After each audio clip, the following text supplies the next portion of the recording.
I firmly believe that everybody on this planet has a gift. It's your job to figure out what that gift is. Then it becomes your job to decide whether you're going to act on that or not.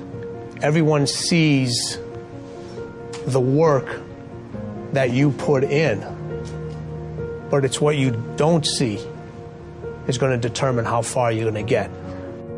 Action is what builds confidence. It doesn't start with belief. The real way for most of us is not to wait to believe, but to push ourselves to act, and through the action you will build the belief.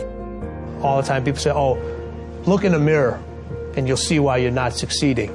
I don't believe that. It's what you don't see in the mirror. That's what's holding you back.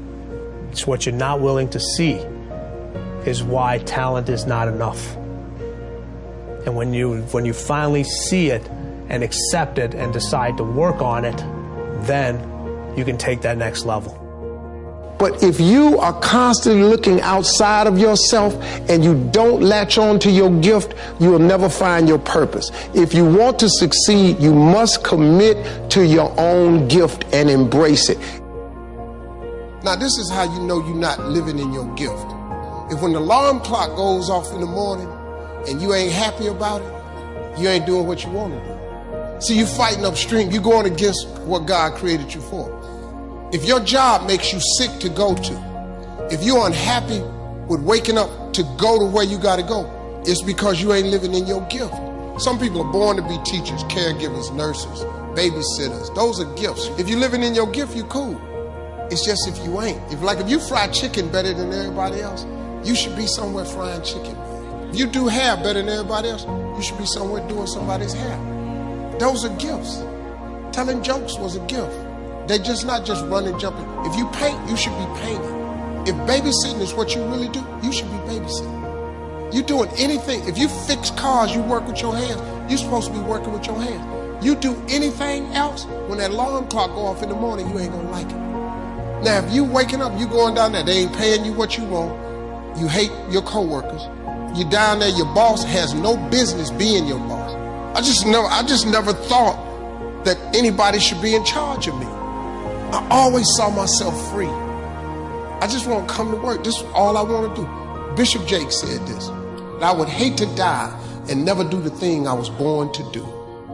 You should look into that before you mess around and check out of here. I think everyone can always, brush up on their technique. It is, what we do is takes a lot of research. If you really want to inhabit a role, it takes a lot of work and training, and I think it's incredibly important to constantly, no matter how successful you are, it's incredibly important. I always believe that natural talent can take you so far, but I think you need to have the work ethic and the drive to achieve your potential. I'd say, my natural talent, probably brought me 50% of the way. But then after that, it was all down to the work that I've done and the volume of work that I've done over the last 15 years. When I really started to take golf seriously and thought about making this a career. One thing we've failed to do in the educational system is alert people that if you're doing what no one has done before, stuff goes wrong. And in fact, if nothing ever goes wrong in what you're doing, if you make no mistakes in your job, in whatever task you've brought upon yourself, then you're not on the frontier. Simple. It's true in science, and I heard it applied to car racing. There's a quote that I'm told, spoken by Mario Andretti. He said, if you are in complete control of your car, you're not in the race. Oh, wow. There's something that you're just not completely in control of. I take that. And only then can, and that's the same thing I'm describing for when you are on the frontier.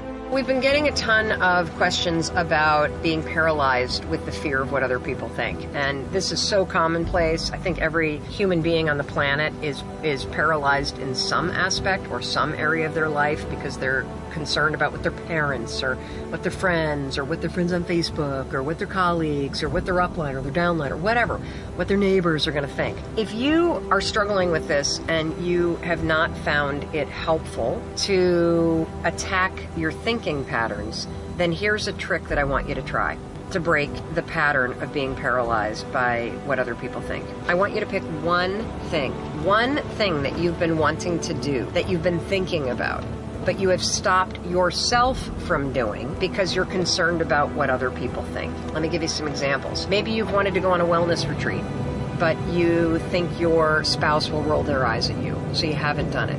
Maybe you have a particular Facebook post or a blog. So many of you want to start a business or start creating art, but you're terrified of putting yourself out there because of what other people will think. Today, we're going to break that pattern. What you're going to do is you're going to pick one thing you've been stopping yourself from doing, and you're going to do it. You're going to do it. And the reason why I want you to do this is because I know that if you're still paralyzed, you have not been able to change your thinking patterns yet. That's cool. No problem. We're going to try a different tactic. I want you to change this paralysis through action. Because if you sign up for that class, if you go on that retreat, if you create your art, if you post that blog post, if you start that business, you will be proving to yourself through the actions that you're taking that you don't care what other people think. Try that today. Let me know, number one, what you've stopped yourself from doing, and number two, what you're committing to doing today. Because one way to break this is to attack the thoughts and change the thoughts and get into action first. The other way to do it is to recognize that you're paralyzed, pick one thing that you're going to do, and actually get it done. Persevere. Nothing worthwhile is easy. No one of achievement has avoided failure, sometimes catastrophic failures. But they keep at it. They learn from mistakes. They don't quit. You know, when I first arrived on this campus, it was with little money, fewer options. But it was here that I tried to find my place in this world. I knew I wanted to make a difference, but it was vague how, in fact, I'd go about it. But I wanted to do my part to shape a better world. So even as I worked after graduation in a few unfulfilling jobs here in New York, I will not list them all. Even as I went from motley apartment to motley apartment, I reached out and I started to write letters to community organizations all across the country. And one day, a small group of churches on the south side of Chicago answered, offering me work with people in neighborhoods hit hard by steel mills that were shutting down, and communities where jobs were dying away. The community had been plagued by gang violence, so once I arrived, one of the first things we tried to do was to mobilize a meeting with community leaders to deal with gangs. And I'd worked for weeks on this project. We invited the police, we made phone calls, we went to churches, we passed out flyers. The night of the meeting, we arranged rows and rows of chairs in anticipation of this crowd, and we waited, and we waited.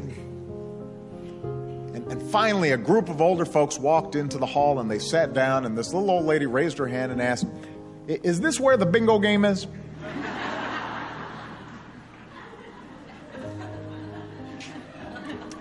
It was a disaster. Nobody showed up. My first big community meeting. Nobody showed up. And later, the volunteers I worked with told me, that's it, we're quitting. They'd been doing this for 2 years, even before I'd arrived. They had nothing to show for it. And I'll be honest, I felt pretty discouraged as well. I didn't know what I was doing. I thought about quitting. And as we were talking, I looked outside and I saw some young boys playing in a vacant lot across the street, and they were just throwing rocks up at a boarded building. They had nothing better to do. Late at night, just throwing rocks. I said to the volunteers, before you quit, answer one question. What will happen to those boys if you quit? Who will fight for them if we don't? Who will give them a fair shot if we leave?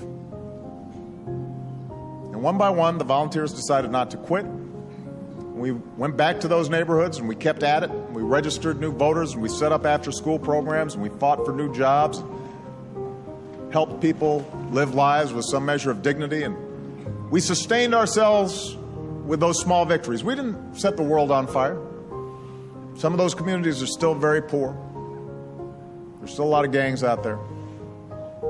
But I believe that it was those small victories that helped me win the bigger victories of my last 3.5 years as president.